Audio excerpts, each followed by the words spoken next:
کوئی اپنی اولاد سے کیسے مکر سکتا ہے؟ میرے پیدا ہونے کے کچھ ماہ بعد ہی میرے والدین میں طلاق ہو گئی۔ جب میں نے ہوش سنبھالا تو صرف اپنی ماں کو ہی دیکھا۔ میری ماں بہت محنتی تھی۔ اس نے ساری عمر پوری کوشش کی کہ کبھی مجھے اپنے باپ کی کمی محسوس نہ ہو، اس لیے اس نے دوبارہ شادی بھی نہیں کی۔ میں نے کبھی اپنی ماں سے باپ کے بارے میں بات نہیں کی کیونکہ میں چاہتی تھی کہ وہ دکھی نہ ہو۔ زندگی بہت آرام اور سکون سے گزر رہی تھی۔ ہم ماں اور بیٹی ایک دوسرے کے ساتھ خوش تھے۔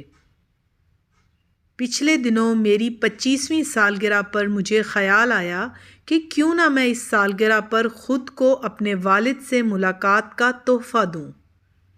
میں نے بہت احتیاط سے ماں سے بات کی تو انہوں نے مجھے خوشی سے اجازت دے دی۔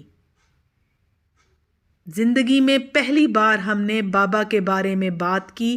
انہوں نے مجھے بتایا کہ تمہارے بابا اسلام آباد میں ایک بڑے سرکاری ملازم ہیں۔ میں سالگرہ کے دن لاہور سے خود ڈرائیو کر کے اسلام آباد گئی۔ میں بہت خوش تھی۔ انہوں نے ماں سے طلاق کے بعد دوسری شادی کر لی تھی اور اب ان کے 3 بچے تھے۔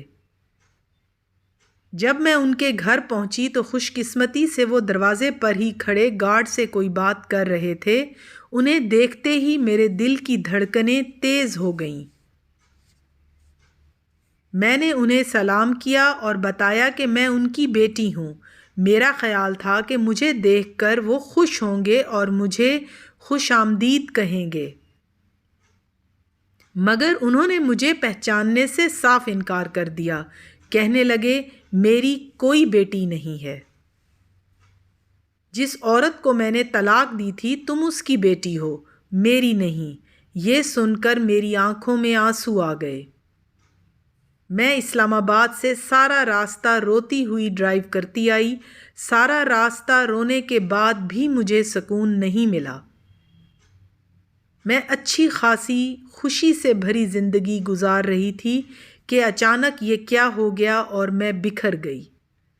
یہ اپنی سالگرہ پر میں کیسا خود کو تکلیف کا تحفہ دے بیٹھی کہ میری خوشیوں سے بھری زندگی تکلیف سے بھر گئی۔ آج کل مجھے کچھ بھی اچھا نہیں لگتا۔ نہ کسی سے ملنا، نہ کسی سے بات کرنا۔ کوئی اپنی اولاد سے کیسے مکر سکتا ہے؟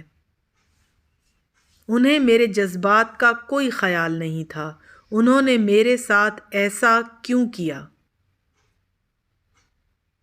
مجھے اسلام آباد سے نفرت ہے۔ یہ مجھ سے میرے چھین لیتا ہے۔ میں ساری عمر اسلام آباد نہیں جاؤں گی۔